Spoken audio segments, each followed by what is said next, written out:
2005 సంవత్సరం తాడేపల్లిగూడెము వాంతులవాడ police station Cheepurupalli గ్రామం.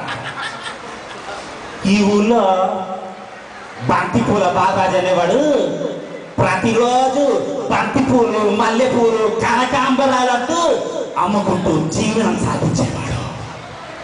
పక్క గలిలో ఉంటున్నటువంటి సోరకాయల శాంతమ్మ వంకాయలు బెండకాయలు బీరకాయలంటూ జీవనం సాగించేది. ఒకరోజు బంతిపూలు మల్లెపూలు అంటూ బంతిపూల బాలరాజు మరొక సైడ్ నుంచి వంకాయలు బీరకాయలంటూ సొరకాయల శాంతమ్మ ఒకరినొకరు ఎదుట పడ్డారు. చూసుకున్నారంతే అంతే. వాళ్ళ చూపులు కలిసాయి. ఆ చూపులు కాస్త స్నేహంగా మారింది. ఆ స్నేహం కాస్త ప్రతిరోజు పెరిగి పెరిగి పెరిగి ప్రేమగా మారింది. ప్రేమగా మారింది.